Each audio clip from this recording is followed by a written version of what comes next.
So, ano bang iniiyak-iyak nito, no? Nila Sara Duterte at ang kanyang mga aso dyan sa Senado. Kagaya po ni Bato de la Rosa at itong aso na si Robin Padilla. Ano pang ngal nyo? Kung saan sinabi na po mismo ng tagapagsalita ng Armed Forces of the Philippines, mahigit pa pala sa 400 ang security details o security personnel ni Sara Duterte. 400 po, mahigit pa. Yung po yung galing sa Armed Forces of the Philippines, AFP. Bukod po sa 400 plus na security personnel, bodyguard, meron pa pong 31 police. Siyempre, galing yan sa Philippine National Police, plus 31 police pa po na bodyguard niya or security personnel. So, overall, 431 plus pa ang security detail ni Sara Duterte. Pero ngumangal-ngal pa itong si Inday Takaw. Talagang matakaw to, no? O, pinalalabas na siya inaapi o hinaharas, pinag-iinitan, samantalang ang dami-dami mo palang bodyguard. Kasi yung kanyang unang mga press con, tinanggalan po ito ni PNP Chief Marbil ng 75 na pulis na bodyguard or security detail. Sinabi po ni Marbil kasi rationalization. Ano pong ibig sabihin nun, mga kabunyog, mga kababayan? Ibig sabihin, hindi lang naman si Sara Duterte, itong Vice President, ang tinanggalan ng, o binawasan, hindi po tinanggalan, binawasan ng bodyguard o security personnel. Yung mga tinatawag po ng mga BIP, o siguro yung mga congressman, governor, o kung sino pa man na mga BIP, binawasan po ng PNP ng security personnel para itong mga pulis, kaysa nagbabodyguard sa mga BIP, ay magamit po sa grounds, sa pagpapatrol. So, sinasabi nga ni PNP Chief Marbil, kulang ang kapulisan na sa ground work or maraming paggagamitan ng pulis para sa peace and order. So, ang pinalalabas kasi ni Sara Duterte, inaapi siya, hinaharas siya. Kaya makita nyo, napakasinungaling talaga, di ba? Yung ang tawag ko dyan, intellectual dishonest. Ang pinalabas lang nila, tinanggalan siya o binawasan ng 75 na pulis. So may natirang 31, pero hindi sinabi ni Sara Duterte na meron pala siyang 400 plus na security personnel mula sa Armed Forces of the Philippines. Yan ang mahirap Nagpapakawawa, nagpapapiling victim, hindi naman biktima. Di ba, mga kabunyog, mga kababayan? Yan po yung sinasabi natin na masabi nating intellectual dishonesty. Hindi nagsasabi ng totoo. Bandang uli, mabubuking. Anong masasabi nyo ngayon, mga kababayan? Kasi ang sabi ni Sara Duterte, ano daw siya, pinag-iinitan daw siya, hinaharas daw siya. Anong masasabi nyo? At alam nyo, ang bawat, ang bawat sundalo or sa 400 na yan na security personnel ni Sara Duterte, binabayaran po yan ng gobyerno. Yang sahod niyan, siyempre pag nade-deploy yan sa Vice President, kung yan tutulugan nila, pagkain nila, lahat po yan sagot ng gobyerno. Bukod sa 400 plus from AFP, meron pa siyang bodyguard na 31 na pulis. Kaya nga nung nanonood ako ng Senate hearing ni Bato, nandun si Robin Padilla. Buti nga hindi lumalamon kung nandun siya Sinasabi ni Robin Padilla kay PNP Chief Marbil, wala bang political pressure? Ito namang si Robin Padilla, pag nagtatanong, akala mo naman, inalis ang mga bodyguard ni Sara Duterte. Yun naman pala, hindi naman pala inalis. Yan ang problema kila Robin hindi kumpleto sinasabi Tinanggalan ng 75 na pulis na bodyguard Kasi sobra-sobra ng ang bodyguard. Hindi lang talaga sila madiretsyong salita ni Marbil, pero ang punto ni Marbil, sobra-sobra ang bodyguard ni Sara Duterte. Kasi meron niyang 400 plus pa. In fact, kay Marbil, sabi niya mga 358 lang. Kaya ako, nagulat din ako doon. Aba, 358 pa pala. Doon sa Senate hearing. 358 na bodyguard or security details from AFP. Pero itong sa latest, 400 plus pala. Ayon dito kay Colonel Francel Margaret Padilla. Kapilido pa ni Robin ito. Ito po ang tagapagsalita ng Armed Forces of the Philippines. Si Colonel Francel Margaret Padilla. So sinabi ni Colonel Padilla, around 400 plus remained in terms of AFP personnel. Padilla said in a press briefing on Tuesday. She explained that the increase in the number of security detail members, tingnan po natin ha.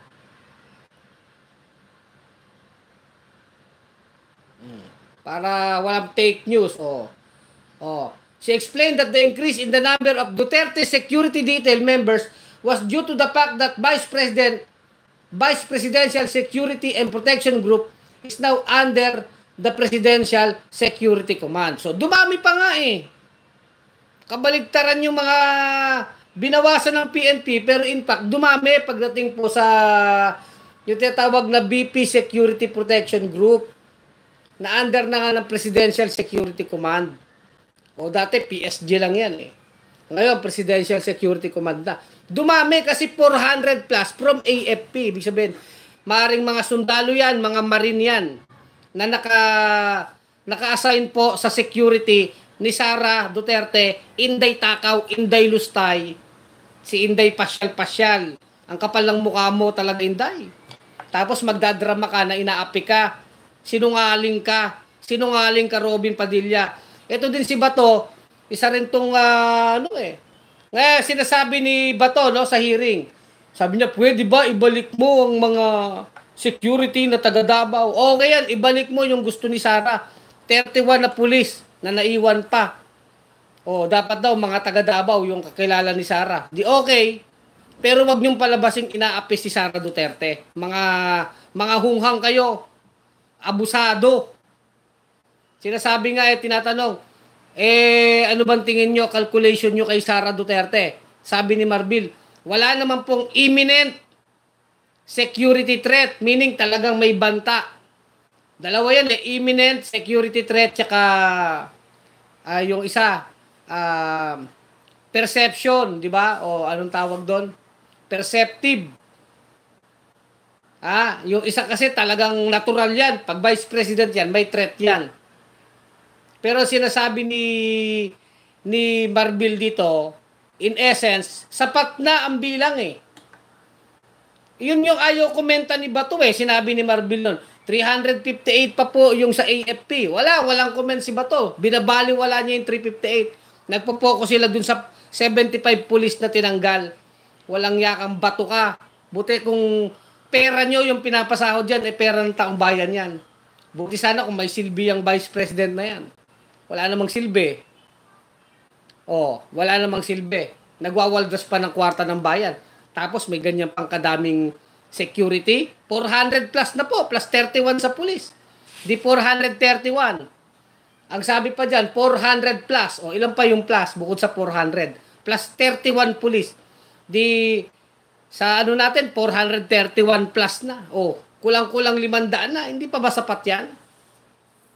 Ano yan? Baka naman may tagawalis pa ng dadaanan ni Sara.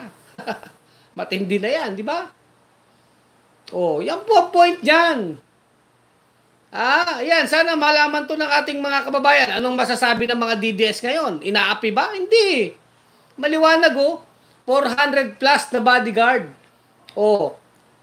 Dati, kung 31 plus 75, so lumalabas nung una 106, binawasan lang ng 75 na pulis. So may natira pang 31 pulis.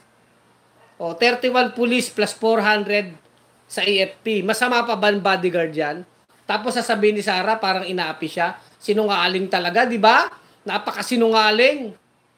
Napakawalang hiya. Napakaabusado. Napakaabusado po talaga. Napakakapal lang muka sa totoo lang. Sus, walang kahiya-hiya. O, kare-request lang ni Sara Duterte. 2 billion naman yung budget niya sa OBP. Tingnan nyo. Tapos may mga tagapagtanggol pa. Pagdating kay Sara Duterte, pagdating kay Kibuloy, itong palamuni na masibang si Robin Padilla at itong si Bato, siging tanggol. Basta tungkol kay Sara, kay Kanor, kay Kibuloy. Pero para sa Pilipino, issue ng China, mga walang silbi itong mga senador na ito. Kaya basura nyo yan, mga kababayan ko. Walang silbi ang mga yan. Maglilingkod yan kay Kibuloy at kay Sara Duterte. Hindi yan senador ng sambayan ng Pilipino. Senador sila ni Duterte at ni Kibuloy. Yan naman ang performance nila eh. Sasabihin pa ni Robin, may security, may ano po ba, political pressures kay Marbil? Wala namang political pressure, Robin, wala namang politika dyan eh. Nagbabawas ng mga bodyguard sa mga VIP. Kasi ayaw nga ni Marbil ng abusado na. Kumbaga, ang pulis dapat nagtatrabaho para sa taong bayan, hindi para sa mga VIP na yan. Mga politikong palamunin na nga, mga magnanakaw na nga, babantayan pa. Sus! Di ba? Oh, yung kagaya ni Robin Padillang ugok. Oh, yan ang mga tanong niya. Ngayon, ang tanong, Bato, nasan si Kibuloy, Robin Padilla? Ba't hindi kayo magpatawag ng hearing? Oh, bakit hindi niyo ipatawag si Kanor Duterte? Oh, at sinabi ni Kanor Duterte kung nasan si Bato ay si Kibuloy. Bakit yan ang hindi niyo asikasuhin, yung wanted? Si Alice Go, nasan na yung wanted? Mga walang silbing inutil na mga senador na to. Tapos ang topic nyo, bodyguard ni Sara Duterte, ay at 400 pa, mahigit. Tayo gusto pa ni Bato, nagdadrama pa. Ibalik mo na yung mga taga Davao. Eh di ibalik. Pero 31 na lang yan. Oh. Ay pinalalabas pang inaapi si Sara Duterte, sobrang kapal ng mukha. Yan lang, ibablog natin talaga. Para malaman ng tao, ang bodyguard ni Sara Duterte ngayon ay 431 plus pa. Eh kay Lenny, ilan ba yung kay Lenny nun? Parang 70 lang yata ang bodyguard ni Lenny nung si Lenny Robredo ang vice president eh, parang nasa 70 lang. Ito 431 plus. Dapat pa nga 500, binawasan na lang ng 75 na pulis. Galit pa yan, nabawasan lang ng konti, galit pa. Kaya talagang inday takaw eh, no? Matakaw sa pera, matakaw sa bodyguard, matakaw sa bakasyon. Oh, yan ang inday takaw ninyo. Oh, tapos nagagalit yung mga DDS. Nagagalit kayo. Oh, sige, computein nyo, ha? Sige, computein natin. I-times nyo, 400, sino bang may calculator dyan? 431 personnel. I-minimum nyo na lang na 30,000 ang sahod ng bawat isang pulis dyan. Pagpalagay ng 431, i-times nyo na lang sa pulis, sundalo, 30,000 a month. O, magkano na po? Sige, compute nyo. Kulang-kulang ilang milyon yan. Ha? Yung pampasahod dito sa 431 na to, na bodyguard ni Inday Takaw, yung pagkain niyan, yung hotel niyan, yung accommodation nito, yung gasolina ng mga sasakyan, lahat yan gastos. Siyempre, pag nag-escort kay Sara, may mga sasakyan, may advance party, kakainin, saan matutulog, hotel, pagkain, lahat po yan, sagot ng taong bayan, para lang bantayan itong matakaw na si Sara Duterte.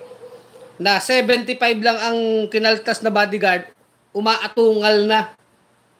Na para mga, di ba, umaatungal na agad, samantalang 400 plus pang bodyguard. Sige nga, sabihin nyo nga mga kabunyog, mga kababayan, di ba? Sa totoo lang tayo. O sabi ni, ano rito ha, basahin ko mga comment nyo. Eto sa totoo lang, hindi ako nagpe-fake news dito. Hindi ako nagpe-fake news dito. Kasi ang unang drama nila Sara Duterte, 75 daw tinanggal, natira 31. Hindi sinabi na may 400 plus pa sa AFP. Eh meron naman pala. O isipin nyo kung gaano katakaw yan. O tapos nagagalit ang mga DDS pag sinasabi ng Inday Takaw, Inday Lustay, Inday Pasyal. O di ba? O anong masasabi nyo? Ha? Ako, diretso lang naman tayo mag-comment. O ikumpara nyo kay Leni Robredo, 70 plus lang ang bodyguard ng vice president siya. O hindi yata abot ng 100 ang bodyguard ni Leni. Di ba? O, sabihin nyo hindi totoo yan. O, yung 431 na bodyguard niya ni Sara Duterte, umaangal pa siya. Gusto yata, libo-libo ang bodyguard eh. Sasabihin pa ni Bato, paano yung mga NPA? Baka 431 na gagamitin mo pa ang NPA. Lumang tugtugi na yan eh. Lumang tugtugi na yan. Tama nga yung desisyon ni Marbil. Sabi nga ni PNP Chief Marbil, hindi lang naman yung Vice President ang binawasan ng bodyguard o ng security detail, kundi yung mga VIP. O sino ba yung mga VIP? Pwedeng mga politiko yan, mga gabinete, mga congressman, governor, pinagbabawasan kasi mas kailangan ng pulis sa ground, sa taong bayan, sa pagpapatrol para labanan ang mga krimen. Hindi para gawing alila at aso-aso ng mga politiko. Ganyan naman nangyayari dyan eh. Ginagawang alila at aso-aso. Minsan pa nga ginagawang private army ang mga bodyguard. Ginagawa pang private army ang mga bodyguard eh. Ganyan ang masakit dyan. Pinasasahod ng taong bayan yan. O siyempre, yung mga pulis naman, mga sundalo, hindi naman nila yan kasalanan. Dyan sila inassign eh. Trabaho nila yan eh. Hindi natin masisisi itong mga security details. Pero sinasabi natin, wag naman sobra-sobra, na abusado na. Tapos aangal pa, magpapakalat pa sa media ng fake news, di ba? Di ba Bato? Di ba Robin? Kapal lang mukha niyo. Nagsisenate hearing pa kayo para kay Sara Duterte. Samantalang yung mga barangay tanod sa barangay. Di ba? Sa totoo lang po, makakabunyog. Kesa ilaan mo dyan sa mga lentek na mga security details na yan, bigyan nyo ng allowance na malaki yung mga barangay tanod. May masilbi pa. Ang mga barangay tanod sa barangay. Diyan natin ilaan ng pera. Hindi sa mga body ng mga hunghang na mga politiko. Mas maganda palakasin natin ang ating barangay peace and order. O masang-ayon ako dyan Bato o Robin Padilla. O pakinabangan na lang ng mga barangay tanod na sigurado ko may mas silbi pa kaysa dyan kay Sara Duterte. O again, hindi ko sinasabing kasalanan mismo ng mga sundalo at pulis kasi inassign lang naman sila kay Sara. Wala naman silang magagawa. Pero sabi nga ni Marbil, daming VIP, magbabodyguard pa, mga politiko, mga wala namang silbi. Kaya sabi niya, yung pulis, dapat nasa community ang pulis. Tama si Marbil dun eh. Sila Robin Padilla lang naman ang namumulitika. Kulang na lang. Tapos si Kibuloy, nagtatago, wanted. Ano makala nyo naman Robin? Ilitaw nyo na si Kibuloy, nagtatanga-tangahan tong si Bato at si Robin Padilla. Mga ungas. Ilitaw nyo si Kibuloy na rapist. Mga senador kayo. Pinoprotektahan nyo ang wanted. Maniwala kayong hindi alam ng mga taga-Davao kung nasan yan. Di ba? Tayo nang gigigil talaga eh. Kaya mga kabunyog, yung mga Duterte, yung Bato na yan, yung Bongo na yan, yung Robin na yan, Tolentino na yan, iban nyo na yan, wag nyo lang iboto yan. Nananawagan ng bunyog. Mas poprotektahan nila si Kibuloy na rapist, si Sara Duterte na matakaw, si Duterte na killer, yan ang poprotektahan nila. Hindi ang mga biktima. Hindi ang komunidad, hindi ang pera ng taong bayan ang iingatan nila, kundi yung si Kibuloy at sila Kanor at sila Inday ang amo nila. Di ba? Pinapakita naman nila eh. Kaya nga binabanata natin ngayon. Kasi ito ang totoo. Kapal ng mukha mo, Sara Duterte. 431 na bodyguard mo, umaangal ka pa. Gusto mo yata, libo-libo pang bodyguard mo. Di ba, naging viral din yung isang enforcer na, police ba yun, enforcer? Dadaan si Inday dun sa may bandang Quezon City. Sinabi yung Vice President dadaan, pinatigil yung traffic. Hindi naman inaamin ni Inday takaw yun eh. Pero malamang ko, totoo yun eh. Kasi on the spot yun na sinabi nung enforcer doon, nung traffic enforcer doon, I think nung police. Diba, pinatigil, nagka-traffic dyan sa bandang Quezon City. Dadaan daw si Vice President Sara Duterte, si Inday. Tapos nung nagkabukingan hindi inaamin ni Inday. Sus, abusado ka. Kasi akala nila yung buong Pilipinas Davao pa rin. Kasi sa Davao, sanay sila, nasigasigaan sila, papatay lang ng tao, manununtok ng sheriff. O yung Basti na yan, yung Sipolong, yan maugali ng mga sanggano na yan eh.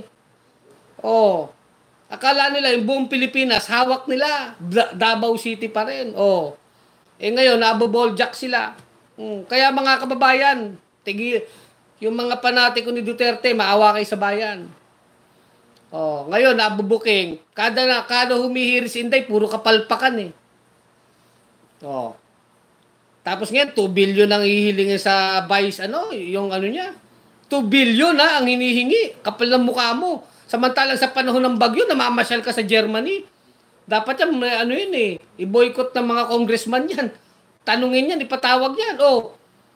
2 billion gusto mong budget ng OBP. Bakit nung panahon ng bagyo, namamasyal ka sa Germany? Anong klase ka? Wala ka man lang pakiramdam.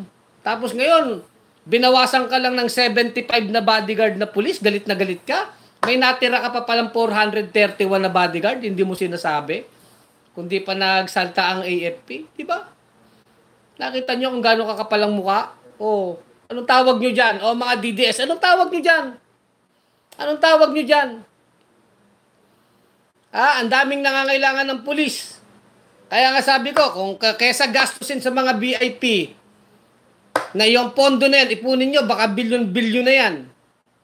Gastusin na lang para ipangsahod natin, bigyan natin ng mas malaking allowance ang mga barangay tanod. Yan, mas may silbi pa yan. Yang mga barangay tanod na nilalaan ang buhay nila sa barangay, community. Allowance lang halos yan.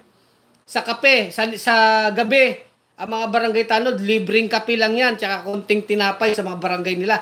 Pero naglilingkod sa atin. Mas dyan pa ilagay ang pondo kaysa dyan sa mga VIP security na yan. Wala naman silbi yan. Diba? Tama tayo mga kabunyog. Mas gusto natin, ilaan nyo na lang yung pondo sa mga barangay tanod. Hindi sa mga katarantaduhan ng mga politiko na yan, na wala namang silbi. Ako, sang-ayon ako dun. Kasi yung barangay tanod, isang tawag mo lang, maaasahan mo sa lahat ng pagkakataon, matutulungan tayo. Yung mga politikong kagaya ni Sara Duterte, walang silbi yan. Sa totoo lang tayo, magagalit naman yung mga dutard sa atin. Yan ang opinion ni Kulex, ha. Ilaan na lang sa mga barangay tanod itong mga security na ginagastos na yan. Diba? Sana may nanonood ng mga barangay tanod sa atin. Saludo tayo sa inyo, mga sir, mga boss. Dahil kayo, kahit batuta lang dala nyo, napapahamak pa, nasasaksak kayo sa mga away. Maawat kayo, kahit hating gabi, nagbabantay ang mga yan, nagpapatrol, nagro-ronda. Yan ang dapat na binibigyan ng budget. Hindi mga politikong VIP. Sus! Ito talagang Pilipinas, saksakan to ng korupsyon. Kaya tayo sa bunyog, nagboboses tayo. 431, computin nyo na po. 30,000 a month na lang. Bawat personnel, computin nyo. May magko-compute ba dyan? Magkano yan buwan-buwan? Hotel, pagkain ng security ni Inday. Mga gasolina ng sasakyan, maintenance ng mga sasakyan. Napakarami pong gastos niyan. Pag nagdadala ka ng security personnel, napakalaki ng gastos. Hotel niyan, pagkain, gasolina, lahat. Gastos ng taong bayan. Nasaan si Inday Takaw? Namamasyal-masyal lang. Napakakapal ng muka. Ipagtatanggol pa ni Robin Padilla at ni Bato. Samantalang yung best friend nilang si Kibuloy, na rapist na wanted, hindi nila maituro kung nasaan. Yan ang totoo. Nasaan ba si Kibuloy na rapist? Pinagtatakpan nila. Tapos galit na galit kayo kung nabawasan lang ng 75 na pulis, galit na galit na. Dapat mas binoljak pa nga ni PNP Chief Marbil yung palamunin na si Robin Padilla. Lamon sa Senado, wala naman silbi. Di ba? May silbi na ba si Robin Padilla dyan? Lamon lang ng lamon yan eh.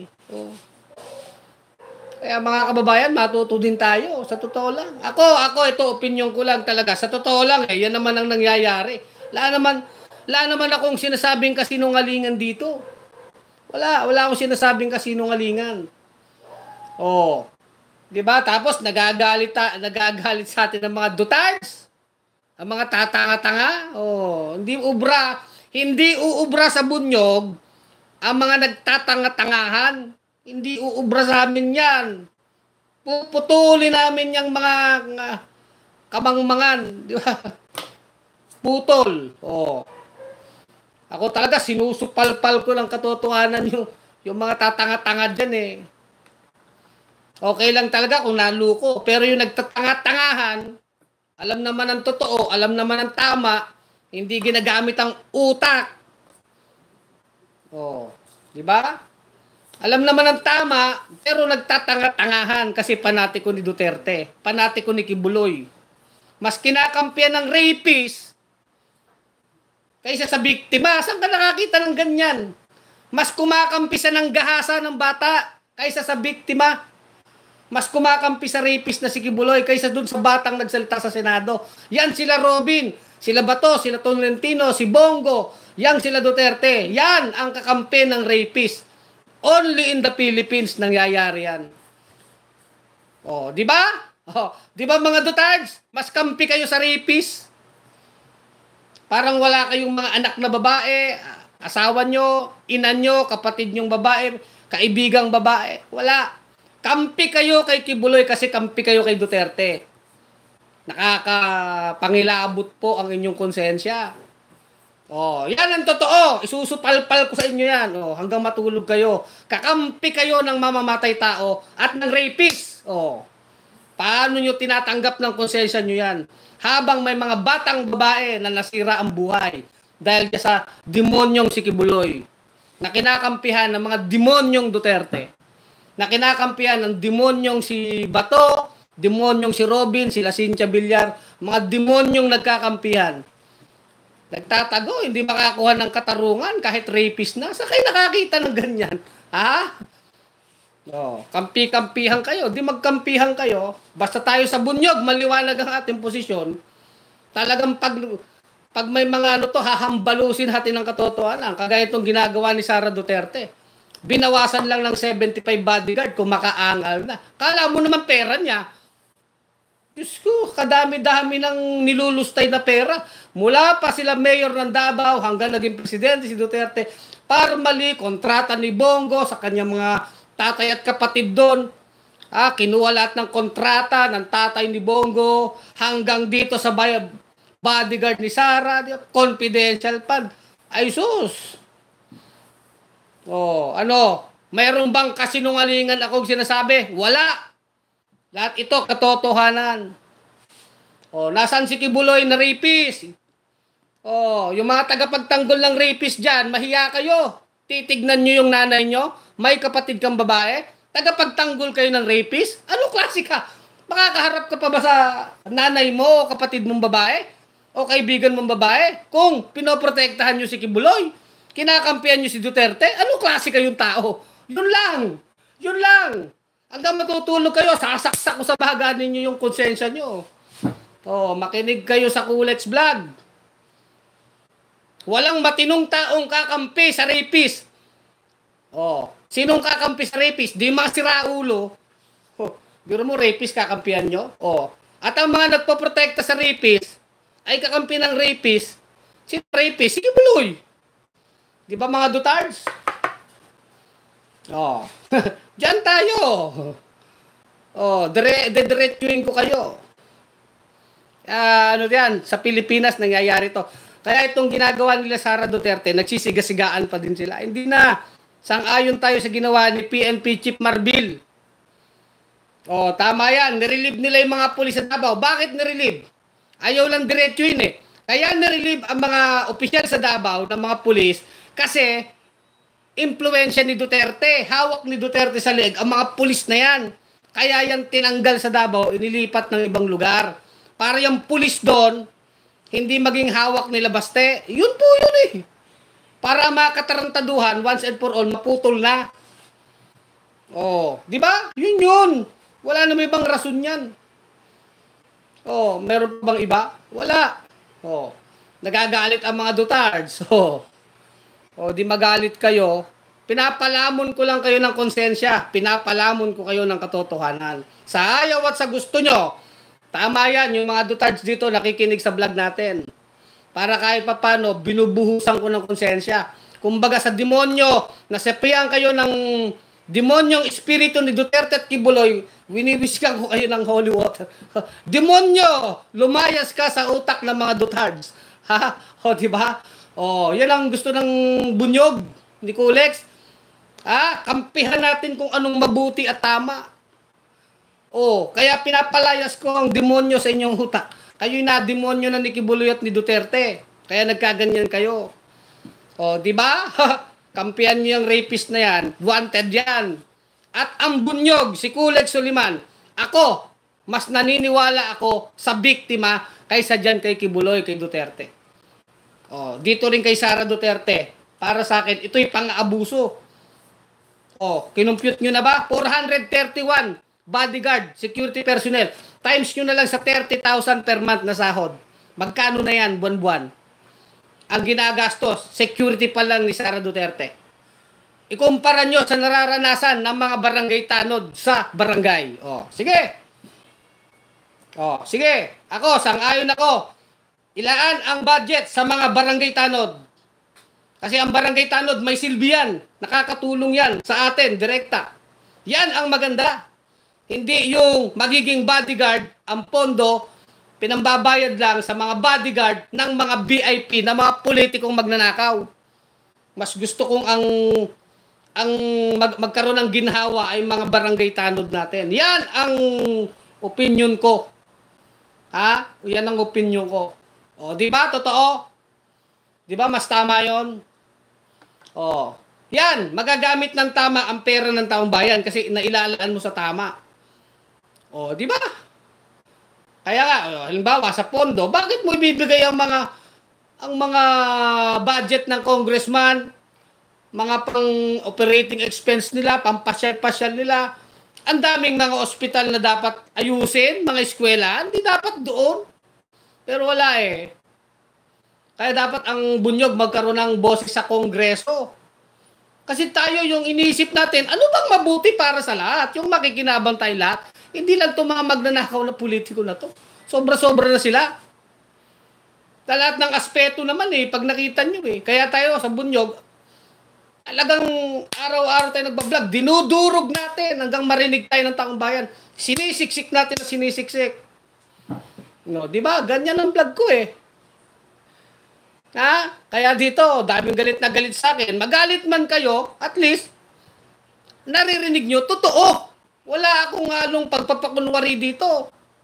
Wala akong bola. Di naman kami nang bobola sa bunyog. Kahit masaktan kayo, at least totoo. Kasi yung sinasabi natin sa bunyog, yung sinasabi ni Kulex, makabubuti yun sa bayan. Wala kaming sinabi na hindi makabubuti sa ating lahat. Kung talagang iisipin nyo ang mga punto natin sa mga issue, makikita nyo, tama eh. Bakit, ulitin ko point, bakit mo ilalaan ang budget sa mga security lang na mga politikong VIP? Bilyon yan pag inipon nyo. Bakit hindi mo improve yung mga kalagayan ng barangay tanod? Sa barangay. Doon ilagay ang pondo. Kawawang ating mga barangay tanod eh. Di ba? Oh. Di ba tama yun? Yun ang point.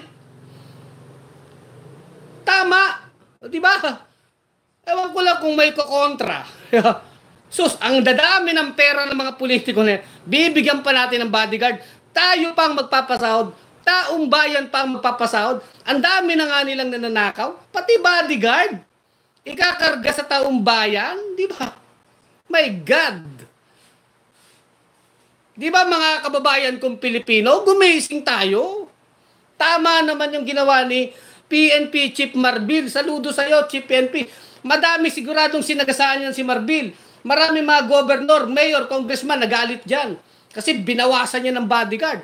Saan ginamit ang pulis? Sa pagpapatrol sa komunidad. Kailangan ng pulis sa community. Hindi para maging aso-aso alalay ng mga politiko. Ang pulis, diyan sa community natin, i-deploy. Tama yung ginawa ni PNP Chief Marbil diyan. Kahit yung Sara Duterte na yan, dapat niya bawasan pa yan eh. 431, dapat to bawasan pa eh. Si Leni Robredo, 75 lang naman yata ang bodyguard. Ito, 431, umaangal pa. Saan ka ba nakakita ng ganyan? Diba? Ang takaw eh. Sobrang takaw talaga. 431 ang natirang bodyguard. Umaangal pa si Sara Duterte. Diba? Oh, diba? Totoo? Oh. Basa tayo mga comment bago tayo magpaalam. Ano? Basa tayo. Oh. Sinugod na naman tayo ng mga engots. Ha? Nagagalit kayo kay Kulex. Pero pag-isipin nyo ang mga punto natin. Tama, di ba? Oh, mukha kang demonyo, sabi sa atin. Sino bang demonyo? Ako. Ay, nako, Sus Mariosep. Oh, gagalit kayo kasi nakakarinig kayo ng totoo. Ang mga demonyo nanginginig pag nakakarinig ng kabutihan eh. Demonyo ba kayo? Di ba? May kabutihan yung sinasabi ni Kulex eh, pero galit na galit kayo. O, di ba? Mga demonyo na lang naman ang galit sa mabuti, di ba? Sinanibang kayo ng espiritu ni Kibuloy at Duterte. Ay, grabe ang mga Pilipino, ang mga kababayan natin, di ba? Eh, hindi ko kayo titigilan. Hindi titigil ang bunyog maghatid ng katotohanan at kung anong mabuti. Hindi po kami titigil. Si Attorney Enzo Recto, araw-araw nagbablog. Di ba? Si Kulex, ganun din. Ha? Kaya tayo mga kabunyog, mga kababayan, yung sama-sama tayo sa laban, i-share nyo itong vlog natin. Palakasin natin ang palakasin ng bunyog. Itong vlog na ito, para makarating sa sambayan ng Pilipino. Ito dapat ang naririnig ng tao. Hindi yung mga patawa-patawa ng mga vlogger. Marami nang nagpapatawa sa YouTube at sa Facebook. Ang dami na pong vlogger.